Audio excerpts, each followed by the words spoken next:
Greetings, Commanders. My name is Beck, and today we've got something up our sleeves because we're doing a Captain's Log with Domen. Now, you guys might remember Domen from a few months ago during the Q Continuum arc, and he talked a little bit about another topic that we're talking about today, the Independent Archives. So just all the way from Barcelona, just want to say hello. Hi, Domen. How you doing? Hey, I'm just happy to be here. It's been very nice here in LA, flying in. Was this your first time in LA? Yeah, I've never flown anywhere for longer than 3 hours. I really, really am glad that you're able to be here and talk with us because you're working on one of the most iconic arcs, I believe, of the year. I know we haven't revealed all of the arcs for the year, but players do know that this one is coming, but you can confirm which arc you're currently working on. I know you also work on several things at one time, but what arc are you currently working on? Yeah, sure. I mean, this was kind of spoiled because I wanted to. The way I imagined it in my head was that this was all gonna be a surprise. Oh, we can make it a surprise if you want to. Oh, I mean, they already know. So oh, true. Yeah, it's just that like I am gonna be working on Wrath of Khan, so like they know that this is coming. I wanted the entire theme of that to be a mystery. Yeah. It's just that because like of course it's iconic. Everyone has been asking for it for such a long time, and it's like it's literally like the best thing to work on. Like I couldn't pick a better arc for myself to work on. So yeah, it's that. But otherwise, yeah, like we've had some cool stuff planned. There's gonna be some stuff before the arc even kicks off. Like let's say, like some candy that players are gonna be able to take in, just as a tease, and yeah, like hoping that the arc is just gonna be awesome. Yeah, you were very, very involved with the community during the Q Continuum arc, which is fantastic. Thank you. We did like 4 Q&As on all the Discord channels we had, and yeah, just it was nice. Yeah, it was super nice, but really wanted to ask you, without getting into the nitty-gritty details that we're not allowed to talk about, what can we talk about? What can you share with us? Yeah, I mean, maybe just to summarize Independent Archives. Yeah, it's a feature that we implemented for the sake of dealing with all the loops that we have in the game. There's been way too many, and we know that more are coming. So, long story short, when it comes to this feature, it's gonna be a living, breathing feature that's generally going to be updated quite consistently. It's not gonna happen every single update or like every single arc, but like we're gonna constantly try and make something happen on that front. There's a plan in place to keep adding to the Independent Archives. It wasn't just released and then just, all right, see ya. Yeah, exactly. We have for everything we try to create a roadmap of sorts. Mm-hmm. So we do have a roadmap for Independent Archives, and like based on what we introduced in November, which was the Monaveen, USS Voyager, Botany Bay, and the 2 Vidars. What's next on the list is basically the 2 Franklins. Kind of get that full loop out of the way. Which is huge. Yeah, and then the Ferengid Wars as well. Ferengid War and the Fisha, right? So, which is all kind of the same loop. So we're going to try to get rid of that as well. And we're going to try to do both of them in the Wrath of Khan arc. Things might not be in like the perfect order that we would want to, but we are basically just trying to see which ones are relatively easy to implement so that we're able to implement more just faster rather than waiting for a longer period of time. Mm-hmm. Because the more complex the loop, the harder it's going to be to implement everything. Because especially when it comes to how a loop ends up being consolidated at the end, when you reach all the tiers, and then at the end you kind of consolidate all the bundles and you tap one button and you claim everything. The more complex the loop, the more of that is just gonna happen. And in the background, dealing with all of that tech is just a ton of work for designers. Right. So when it comes to that, so let me just summarize. So Amalgam first, then the Dwarves, then Franklins, and then after that, let's say on our like immediate shortlist, we have Stella, which is super complex. We'll see. Meridian, and then let's say smaller, less important ships like the Mantis, support ships, and then the more we kind of go towards that, the more we're gonna cover like all the newer loops. What does that implementation looks like? Like how long does that take in order to get something added? What makes the team decide, hey, these are the ships that we're focused on? How did you get to that list of ships? Yeah, right.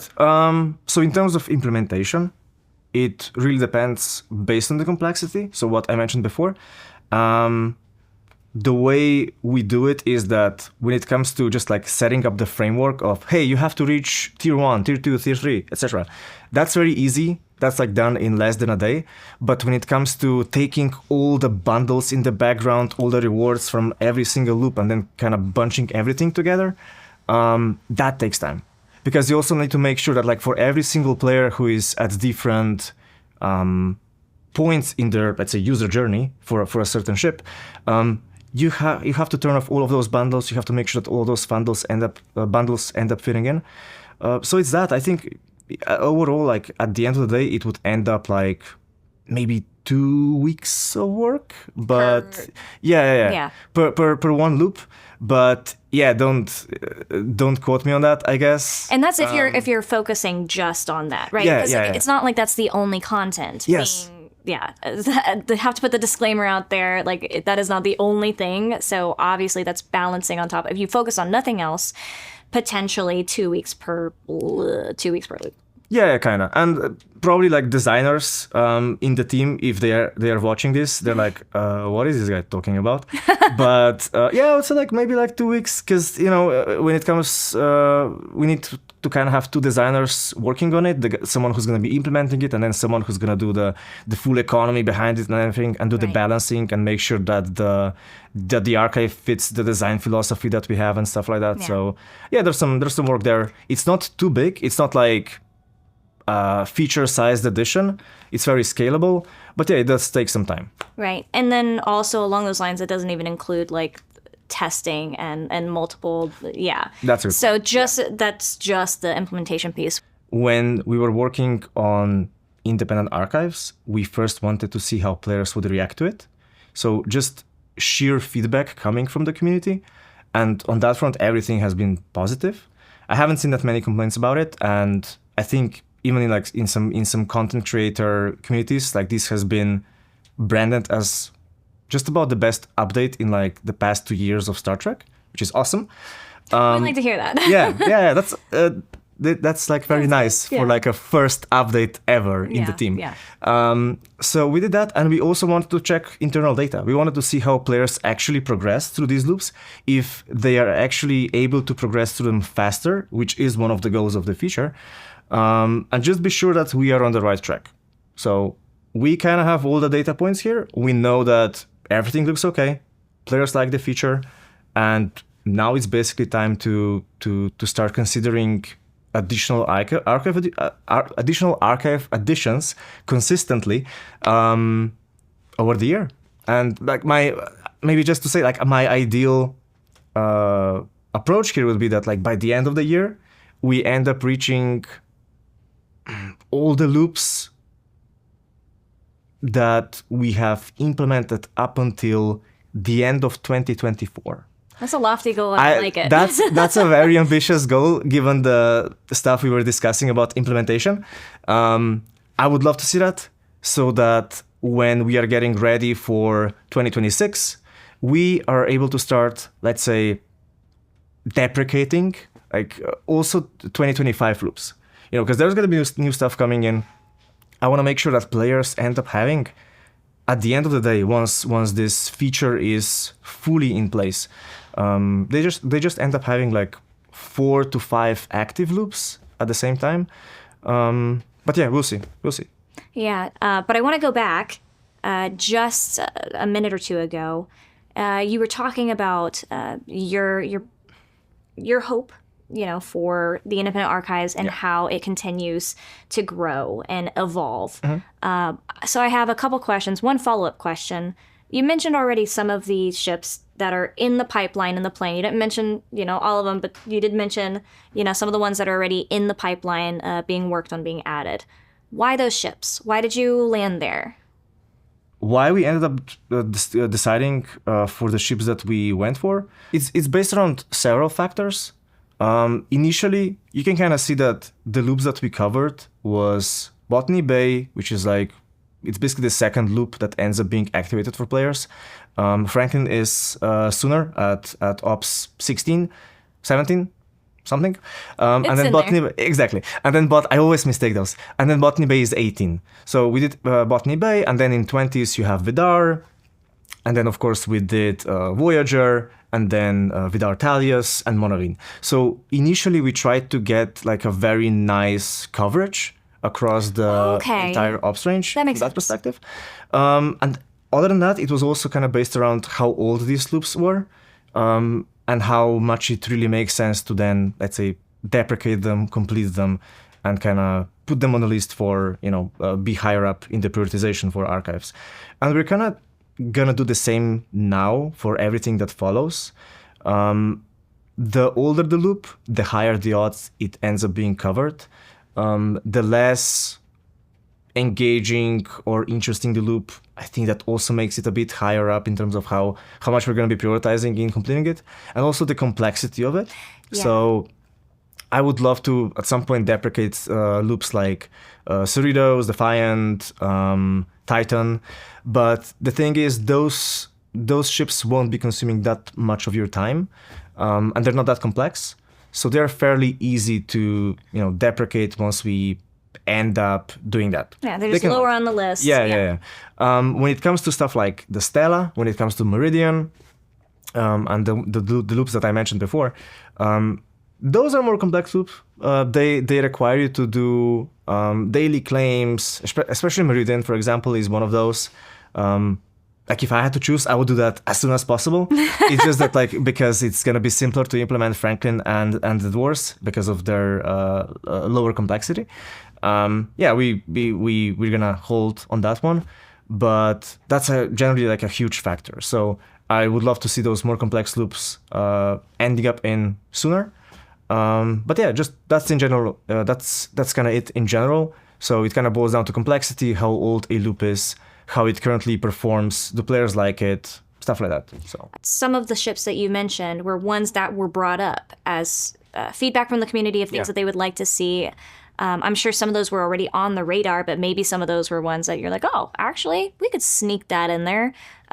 Were there any of those that specifically came from the community that you moved up on the list? Yeah, okay. Yeah, when it comes to feedback, it's always something that's going to affect our decision-making when it comes to prioritizing things like that. Personally, I consider every single archive edition as a quality of life edition. Yes. So, yeah, the more players tell us which loops they want, the more we're going to try and take that into account. We've done some surveys, voting, and Amalgam was basically the most requested ship. Which is wild, but yeah crazy. It's very simple, so we are doing it also because of that. So we're able to kind of sneak it in to have at least one more archive available sooner. But in general, it's not something I would personally want. Like I said before, I would want to get rid of Meridian, Stella, all of these complex loops that are time-consuming and include a lot of clicking. But yeah, of course. But that's why the feedback is so important, because, we all have different play styles. Yeah. For me, I don't do PvP. That's just me personally. I am very stay in my lane, PvE, and I was that way before I joined Scopely. Whenever I played the game, I think I rated a total of 2 bases in my entire playtime. That's 2 more than me. So see, okay. And so that's why I wouldn't even think about it. But that's... By the way, for the record, every single time I try to raid a base, I feel bad. No, you don't feel bad? I just cannot crack them. I'm terrible at station PvP. It's just so sad. That's so sad, actually. Yeah. I have cracked and I have raided, but I felt bad about it. But I won't lie, and this is public knowledge because coming from the content creator background, I made a video about the one time I raided a base, and I cannot tell you, I felt bad doing it, but I also had that little excitement because that person was, they had been chasing me around and just destroying my ships for like 2 whole weeks, just messing with me. And then my alliance mates were really, really nice. I'm not going to name them out personally, but they were really, really nice. They went and helped me crack the base, and then they showed me how to do my first raid. So I have my first raid on video from years back, and I don't raid. No, I just PvE is good. I felt bad. I posted that video, and then I had a lot of comments of, "You're a bully," and I'm like, "No, I'm not." But anyway, side tangent aside, going back into, you mentioned getting the amalgam out sooner. So That is a question that I'd like to ask about, because I'm sure the community is going to ask about the cadence of releases. So you mentioned, you're going to have a few in in the release that you're currently working on, but there will be loops added outside of that.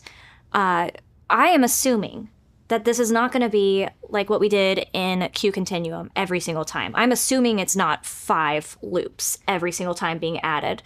So in order to kind of just set that expectation, we talked about how long that implementation takes. It sounds like it's going to be, a little bit here, a little bit here.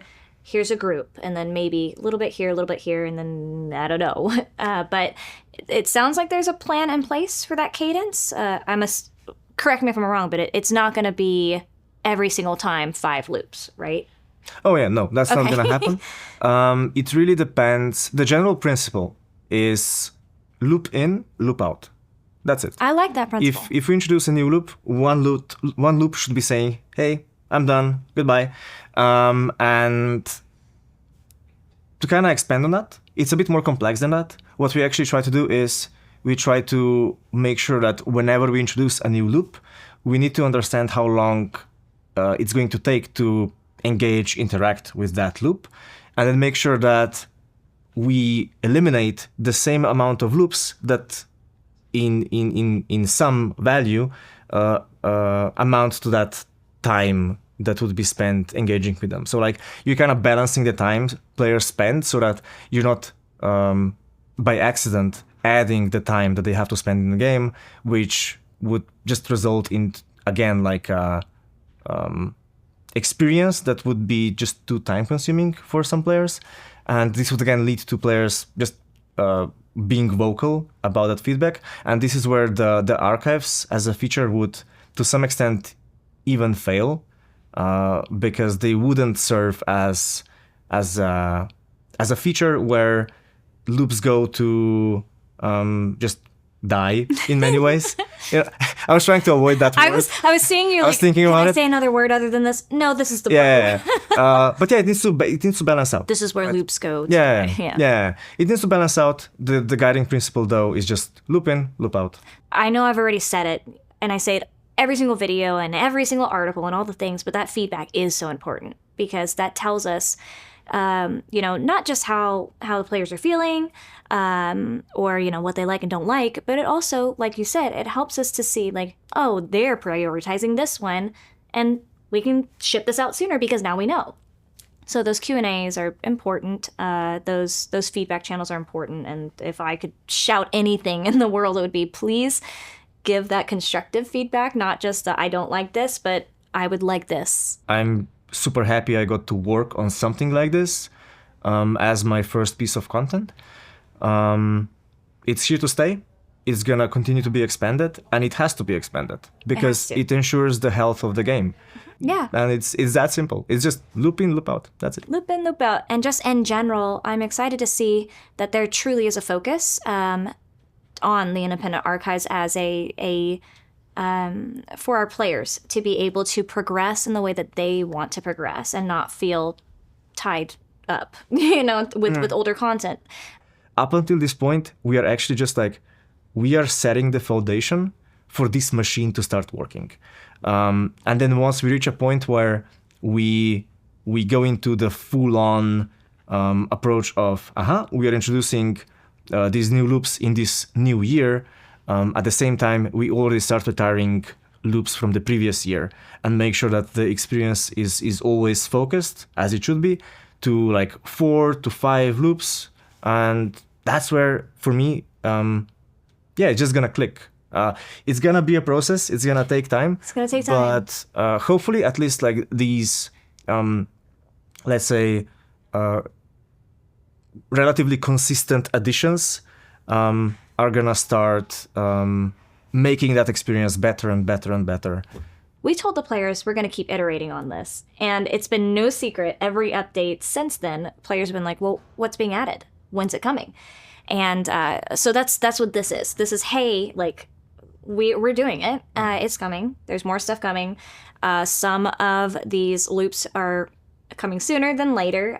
Specifically, In some arcs, we might have more come out than in other arcs, but just really setting that expectation. And that's what we want to do. We want to set that expectation and be transparent about what we're working on, when it's coming. And I know this is a newer thing for our team, because I remember us not doing these. And I'm really excited that you took the time to sit down with us. So truly, thank you, Domen, for hanging out with us today. I know it's been a long week, and I know that you've got a long flight to catch this weekend as well. But really just want to just lay that in there. Community, like, thank you guys for being here. Thanks for bearing with us. Thank you for keeping us accountable. Thank you for giving that feedback, and please continue to give that feedback. I know Domen and the team wants to hear more about how you're feeling, and maybe even potentially what do you want to see in year 7 of Star Trek Fleet Command. So please feel free to let us know in the comments below. Let us know in the Discord channels and the feedback. Be nice to Domen in his next Q&A whenever he does the next one in Discord. But that's all I have today. I don't know if you have any last final shouts, but Looking forward to what we're gonna make, and yeah, that's about it. awesome. Well, we're coming on to year 7. Please let us know what you guys want to see. Year 7 of Star Trek Fleet Command. Other than that, though, I think we should sign off. How do you say live long and prosper? In my language, Yes. We say živi dolgo in srečno. I guess that would be it. Never mind. Instead, I'm going to do the normal live long and Sounds prosper. You could join us. All right. Thank you guys so much.